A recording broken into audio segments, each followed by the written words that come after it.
I'm going down to St. James Infirmary. See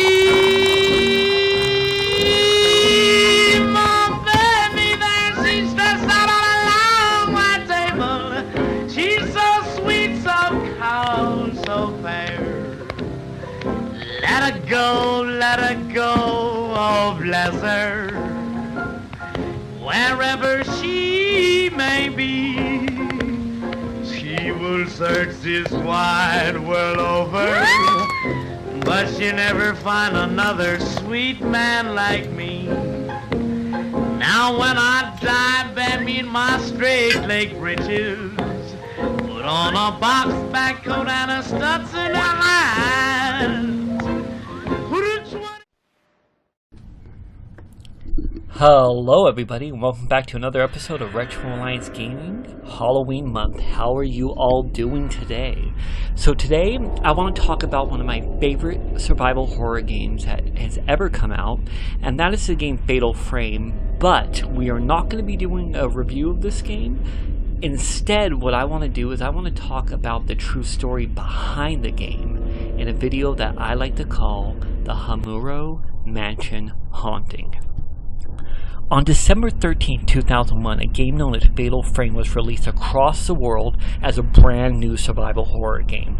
I remember seeing this in the store, and the first thing I noticed in the corner was it said based off of a true story. Now, seeing this immediately caught my attention because I already loved horror games, but to think there was one based off of a true story, this has got to be something amazing, right? This horror game was also set in Japan, so this was something very exciting for me as I was into a lot of Japanese folklore. I immediately got incredibly excited at the very idea, and I bought the game right then and there on the spot. I swear to God you couldn't pull my money out any faster than it came. The game takes place in 1986, and it follows the story of siblings Miku Hinasaki and her brother Mafuyu, who suddenly disappears while searching for a famous writer at the Himuro Mansion, which is said to be very haunted. His sister immediately sets out to find him. Now, the story starts off with a black and white prologue where you control her brother and plays out in a very gritty and terrifying way. Now, we're not going to go into the game for this video. I'll actually save that for a review in the future. But instead, we're going to dive into the backstory and the so-called real history behind the game. Was this a real event, or was it an elaborate hoax? Let's investigate and find out. There is an urban legend that lies just beyond the famous city of Tokyo.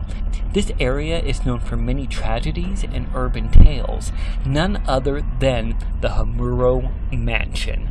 The location of this place is actually unknown, but some speculate it's located in the rocky regions just outside of Tokyo. This mansion is said to be the resting place of hundreds of bodies, and is the setting of one of the most gruesome massacres in Japanese history. The urban legend states that the Himuro family had engaged in an evil ritual known as the strangling ritual. Very comforting, right? This was apparently done once every 50 years to help seal off ill energy and rid the area of bad karma.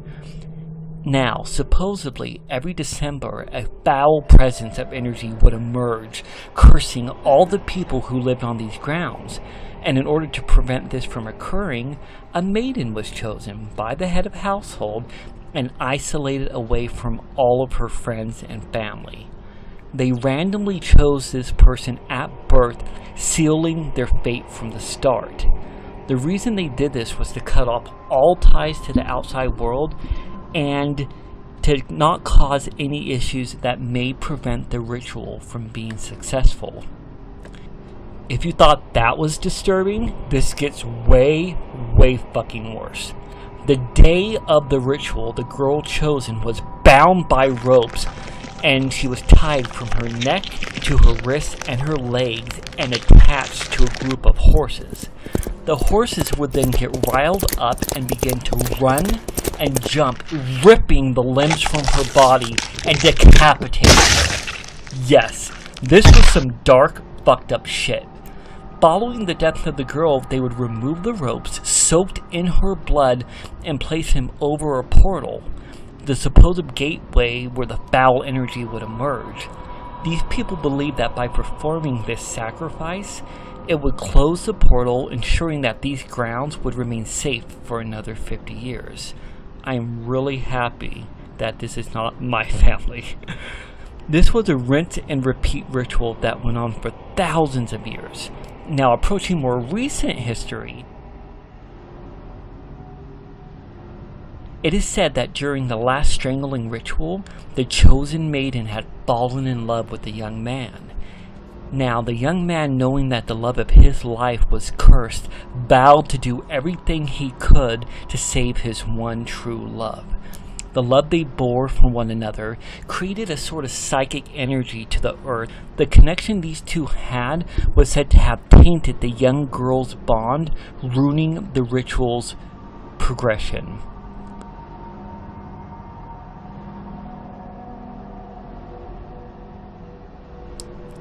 The master of the mansion, knowing that the ritual was ruined, dooming all within the estate, took it upon himself to murder every last one of his family members, then sacrificing himself to prevent the curse from coming upon the land, hoping to prevent the suffering and grief that would come.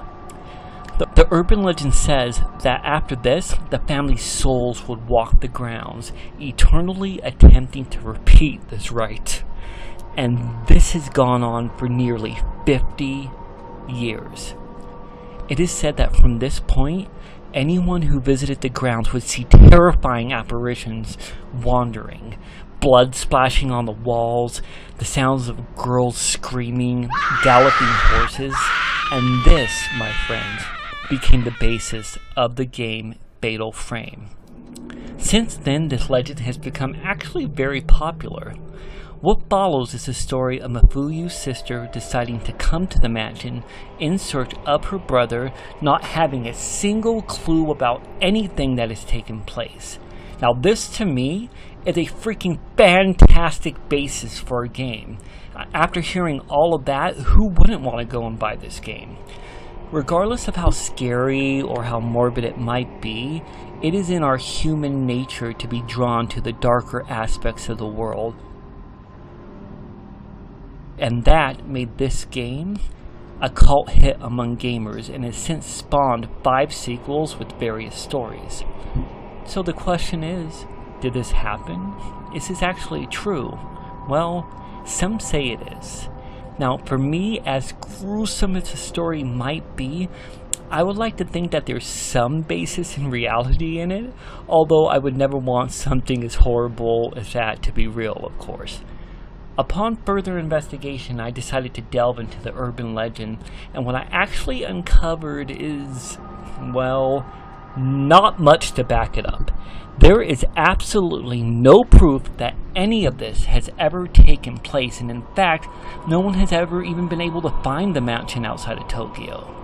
That being said, there were a few pics that popped up on the internet of the actual house that did indeed look real, but who's to say that they weren't just random pictures?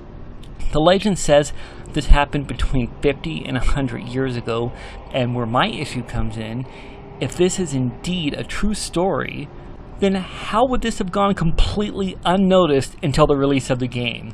If indeed hundreds to thousands of people were killed there, wouldn't there be some kind of proof?